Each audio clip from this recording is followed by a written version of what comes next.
오늘 하루도 본업에서 그리고 이 살벌한 주식시장에서 살아남으시느라 진짜 고생 많으셨습니다. 주식으로 세상 이해하기 23년차 실전 투자자입니다. 다들 퇴근길에 시원한 맥주 한 캔씩 따셨나요? 자, 지금 2020년 5월 첫째 주인데 이번 주 코스피 변동성 지수 튀는 거 보셨죠? 거기다 한국은행 금리 동결 뉴스까지 나오면서 시장이 아주 그냥 위아래로 롤러코스터를 탔습니다. 하루는 AI가 세상을 다 먹을 것처럼 날아가다가 또 다음 날은 매크로 변수 한마디에 와르르 무너지잖아요. 제가 23년 동안 이 바닥 구르면서 닷컴 버블, 금융위기, 코로나, 산전수전 다 겪어봤지만요. 지금 우리가 마주한 이 2026년의 장세는 정말 역사책에 기록될 만한 엄청난 변곡점입니다. 오늘 설명에서는요, 학자들처럼 뜬구름 잡는 얘기 절대 안 합니다. 철저하게 재계좌, 그리고 우리 구독자님들 포트폴리오를 지키고 불리기 위한 실전 관점에서 이 거래한 AI 에이전트 하드웨어 나비 효과, 이거 어떻게 발라먹을지 낱낱이 파헤쳐 보겠습니다. 자, 준비되셨으면 바로 들어갑니다. 일단 화면에 이 숫자, 이 엄청난 숫자 보이시죠? 2천억 달러, 우리 돈으로 대략 270조 원입니다. 이게 도대체 무슨 숫자냐고요?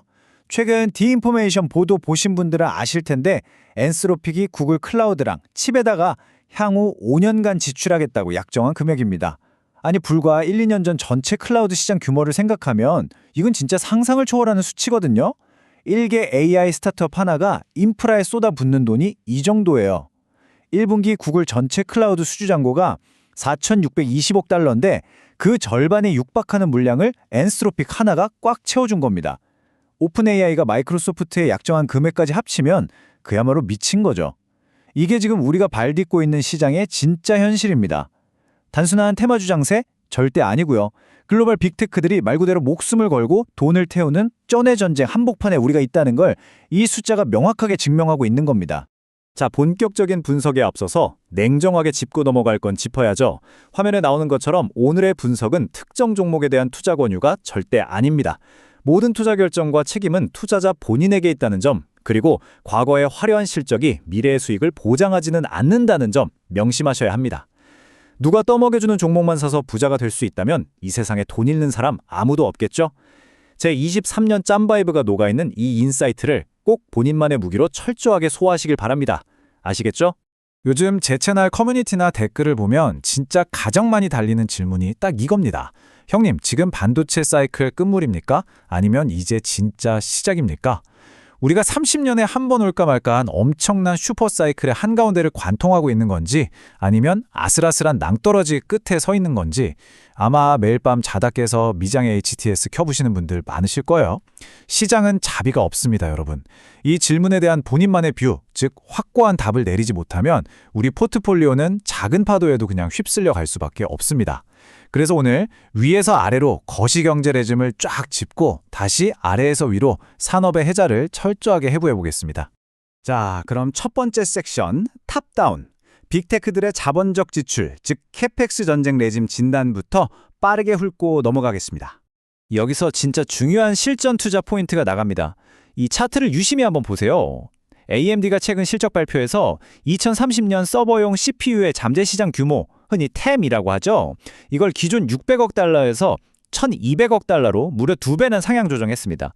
연평균 성장률이 35%짜리 시장이 열린다는 건데, 아니 잠깐만, AI 시대면 엔비디아 GPU만 미친 듯이 팔리는 거 아니었나요? 왜 갑자기 구식 취급받던 CPU 시장이 2배로 커진다는 걸까요? 정답은 바로 에이전틱 AI로의 구조적 전환 때문입니다. 단순하게 텍스트만 뱉어내던 챗봇을 넘어서 이제는 스스로 생각하고 인터넷 검색도 하고 툴을 자유자재로 쓰는 AI 에이전트가 확산되고 있잖아요. 그러니까 이 거대한 시스템을 통제하고 오케스트레이션할 지휘자, 즉 고성능 CPU의 수요가 폭발해버린 겁니다. CPU 1개당 GPU 8개가 묶이던 시절을 지나서 이제는 1대1 비율로 가고 있어요. 하드웨어 내러티브 자체가 완전히 뒤집히는 엄청난 사건인 겁니다. 이게 바로 공급망, 즉 SCM 매핑의 현실입니다. 시장의 돈줄이 도대체 어디서 나와서 누구 주머니로 들어가는지 지도를 그려보는 건데요. 최근 주요 테크 기업들 실적을 까보면 참 기가 막힙니다. 퀄컴 볼까요? 스마트폰 업황 둔화로 핸드셋 쪽 매출은 박살이 났는데도 올 연말에 AI 데이터 센터 칩 출하한다는 그 뉴스 하나에 시간의 주가가 폭등을 했었죠. 그리고 그 만년 동네북이던 인텔조차 구글이랑 서버용 CPU 장기 계약 맺으면서 2027년까지 서버 CPU 공급 부족이 지속될 거라 전망하고 있습니다. 스마트폰이 안 팔리던 기존 PC가 덜 팔리던 간에 오직 AI 데이터 센터라는 거대한 블랙홀이 그 모든 부진을 다 집어삼키고 전체 시장의 멱살을 잡고 끌어올리고 있는 겁니다. 거시적인 그림은 이쯤 하고요. 이제 두 번째 섹션, 바텀업, AI 에이전트 혁명의 진짜 기술적 해자를 들여다볼 차례입니다. 방금 제가 CPU 수요가 폭발하는 이유가 AI 에이전트 혁명 때문이라고 짚어드렸잖아요. 이게 단순히 소프트웨어가 똘똘해졌다는 수준이 아닙니다. 물리적인 반도체 서버 구도 자체가 아예 뜯어 고쳐지고 있다니까요. 이걸 이해해야 내가 어떤 소부장 주식을 사야 할지 뼈저리게 납득할 수 있습니다. 자, 제가 진짜 쉽게 비유로 설명해 드릴게요. AI가 추론을 할 때는 크게 두 단계를 거칩니다. 왼쪽에 프리필이랑 오른쪽에 디코드인데요. 프리필은 쉽게 말해서 엄청 두꺼운 전공서적을 한 번에 싹 훑어보고 전체 맥락을 파악하는 작업입니다. 계산량이 어마어마하니까 당연히 GPU가 뼈 빠지게 일해야겠죠? 반면에 디코드는 그렇게 파악한 맥락을 바탕으로 한 글자, 한 단어씩 답변을 써 내려가는 작업이에요. 이때 꼭 필요한 게 방금 파악한 맥락을 임시로 저장해두는 기억 공간, 이른바 KV 캐시입니다. 디코드 단계는 연산력보다는 이 KV 캐시를 얼마나 빨리 그리고 많이 꺼내 쓸 수 있느냐가 핵심입니다. 그런데 에이전트 시대가 오면서 AI가 읽고 생각해야 할 문서량이 무한정 길어지니까 이 KV 캐시가 도저히 감당할 수 없을 만큼 뚱뚱해져 버린 거예요. 자, 이 기술적 병목이 우리 계좌 수익률을 어떻게 바꾸는지 잘 따라와 보세요. 프롬프트가 길어지고 KV 캐시가 폭발하니까 기존에 쓰던 비싸고 빠른 HBM만으로는 용량이 턱없이 모자란 겁니다. 그래서 어떻게 하느냐? 1단계, HBM으로 어떻게든 버티다가 한계에 부딪히죠. 2단계, 넘쳐흐르는 데이터를 일반 서버용 CPU D램으로 밀어내기 시작합니다. 이른바 스필오버, 컵에 물이 꽉 차서 옆으로 줄줄 넘쳐흐르는 현상이죠. 근데 에이전트 AI는 워낙 데이터가 방대해서 이걸로도 모자라요. 그래서 3단계, 급기야 로컬 SSD, 즉 낸드 플래시까지 동원해서 KVC를 꾸역꾸역 밀어놓고 끌어다 쓰는 겁니다. 자, 여기서 게임이 갈리는 겁니다. HBM만 죽어라 쳐다보던 아마추어들과 그 낙수 효과로 낸드 ESSD 밸류체인까지 선점하는 프로들의 수익률이 여기서 쫙 벌어지는 거예요. HBM의 용량 한계가 오히려 고용량 일반 D램과 기업용 ESSD 수요를 연쇄적으로 폭발시키고 있다는 거, 이거 절대 놓치시면 안 됩니다. 자, 잠깐만요. 지금 하시던 거 멈추고 화면 뚫어지게 한번 보시죠. 이 타임라인이 사실 모든 걸 말해주고 있습니다. 왜 지금 이 난리가 났는지 원인과 결과를 쫙 보여주는 나비효과 차트인데요. 작년 2024년 7월에 오픈 AI 스트로베리 추론 모델 단서가 나왔을 때만 해도 다들 그냥 AI가 좀 더 똑똑해지려나 보다 했었죠. 근데 2025년 1월에 전 세계를 뒤집어 놓은 딥시크 쇼크가 빵 터집니다.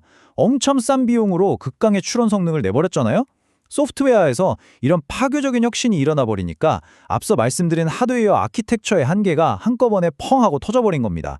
이 압박이 꾹꾹 누줄 때다가 2025년 7월의 기점으로 AI뿐만 아니라 일반 서버 수요까지 동반 폭발해버린 거예요. 소프트웨어의 작은 날갯짓이 불과 1년 만에 하드웨어 생태계 전반을 뒤흔드는 초강력 태풍을 만들어낸 겁니다. 자, 숨가쁘게 달려온 기술 이야기는 이쯤에서 마무리하고요. 세 번째 섹션, 이제 피도 눈물도 없는 차가운 펀드 매니저의 시각으로 돌아와서 퀀트 밸류에이션 점검을 해보겠습니다. 내러티브가 아무리 기가 막혀도 가격이 미쳐있으면 그건 투자가 아니라 도박이죠. 글로벌 반도체 투자의 나침반, 필라델비아 반도체 지수의 현실을 아주 냉정하게 따져볼게요. 이 차트는 반도체 지수 구성 종목들의 주당 순이익 연평균 성장률을 보여줍니다. 2013년 사이클 때의 이익 성장률이 연평균 16%였어요. 코로나 터지고 유동성 파티하던 시절이 29%였습니다. 자, 근데 지금 2024년에서 2026년 예상 성장률이 얼마인지 아십니까? 무려 65%입니다. 65%요. 이건 과거 사이클을 완전히 찢어버리는 펀더멘털 체급 자체가 아예 다른 이익 성장에 실제로 숫자를 찍히고 있다는 뜻입니다. 그런데 말입니다. 이 엄청난 이익 성장에도 불구하고 현재 12개월 선행 PER은 25.2배에 달합니다. 자, 우리 구독자 형님, 동생분들, 반도체 지수 PER 25.2배. 이 숫자 보면 막 덜컥 겁이 나십니까? 아니면 아직도 가슴이 두근거리십니까? 아마 10중 8구는 아유, 이거 너무 비싼 거 아니야? 상투 아니야? 하고 마우스 잡은 손을 떠실 거예요. 과거 역사적 평균을 생각하면 선뜻 손이 안 나가는 게 지극히 당연한 반응입니다. 자, 여기서 실전 투자의 핵심 개념 하나 던져드립니다. 제가 30, 40% 비중 둬서 꼭 설명드리고 싶은 거, 바로 베이지안 업데이트입니다. 베이지안 업데이트가 뭐냐? 되게 거창해 보이지만 별거 아니에요. 아침 일기예보에서 비 안 온다고 해서 우산 안 챙겨 나갔는데 점심 먹으러 나오니까 먹구름이 시커멓게 몰려와요. 그럼 어떻게 해야 됩니까? 아, 아침엔 안 온다고 그랬는데 비 오겠네 하고 편의점 가서 빨리 우산 사야죠. 기상청 욕만 하고 비 맞을 겁니까? 그게 바로 베이지안입니다. 새로운 증거가 나오면 내 확률을 수정하는 거죠. 이익이 16% 성장할 때 쓰던 17배라는 낡은 잣대를 이익이 65%씩 폭증하는 지금 똑같이 고집하면 시장에서 도태되는 겁니다. 우리는 지금 단순한 사이클 고점을 걱정할 게 아니라 반도체 산업 전체의 마진 구조 자체가 레벨업되는 구조적 리레이팅의 역사적 현장을 목격하고 있는 걸 수도 있다는 걸 명심하셔야 합니다. 하지만 흥부는 가라앉히고 양발은 땅에 단단히 붙여야죠. 주식의 진짜 가치는 결국 잉여 현금 흐름, 즉 FCF 일도와 무위험 수익률의 피 튀기는 싸움입니다. 잉여 현금 흐름이 뭡니까? 기업이 공장 빵빵하게 돌리고 직원 월급 다 주고 세금 내고 진짜로 회사 금고에 딱 남는 알짜 현금 수익률이죠. 이게 무위험 이자인 10년물 국채 금리를 확실하게 이겨야만 주식이 오르는 겁니다. 표를 한번 보시죠. 지난 2년 동안 반도체 지수의 기대 수익률은 사실상 미국 10년물 국채 금리에 철저하게 멱살을 잡혀왔습니다. 국채 금리가 오르면 밸류에이션은 칼같이 할인당하는 거죠. 그래서 매일 HBM이나 AI 뉴스만 쳐다볼 게 아니라 이번 주 한국은행 금리 동결 같은 매크로 이슈나 미국의 고용 지표를 보면서 국채 금리가 어떻게 움직이는지 체크하는 것. 이게 진짜 23년 살아남은 프로들의 배팅 방식입니다. 자, 이제 가장 중요한 마지막 네 번째 섹션입니다. 거시적인 탑다운부터 반도체 속살을 까본 바텀업, 밸류에이션까지 다 봤잖아요?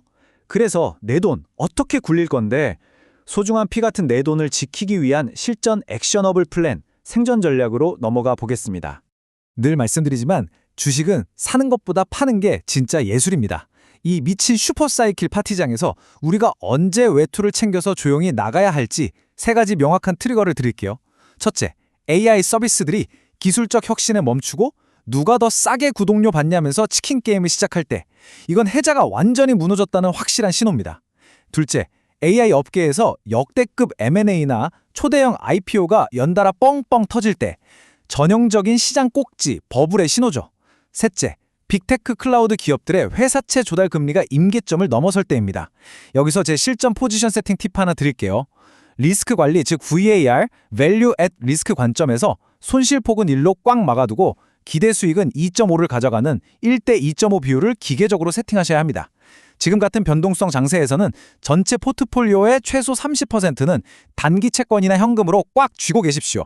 그리고 방금 말씀드린 세 가지 트리거 중 하나라도 불이 켜진다. 그러면 기계적으로 주식 비중을 15%씩 칼같이 덜어내서 VAR을 철저하게 통제하십시오. 이게 제가 23년 동안 깡통 안 차고 살아남은 방식입니다. 자, 오늘 참 많은 이야기를 나눴습니다. 엔스로픽의 270조 원짜리 엄청난 베팅부터 시작해서 CPU와 메모리 구조의 획기적 변화, 베이지안 업데이트, 그리고 언제 파티장을 도망쳐야 할지까지요. 거듭 강조하지만 시장은 족집게 도사처럼 미래를 콕 집어 맞추는 예측의 영역이 절대 아닙니다. 차가운 데이터에 기반해서 끊임없이 내 확률을 수정하고 철저하게 대응해 나가는 생존의 무대입니다. 제가 오늘 제시해드린 세 가지 트리거 외에 우리 구독자님들이 생각하시는 이때가 진짜 이 장세의 끝이다 라고 알리는 신호, 여러분 자신만의 트리거는 무엇입니까? 댓글로 여러분의 생각이나 지금 굴리고 계신 포트폴리오의 생생한 고민을 남겨주세요. 다음 분석에서는 남겨주신 소중한 댓글들을 바탕으로 더 날카롭고 돈이 되는 인사이트를 들고 찾아오겠습니다. 지금까지 주식으로 세상 이해하기 23년차 베테랑이었습니다. 편안한 밤 보내십시오. 감사합니다.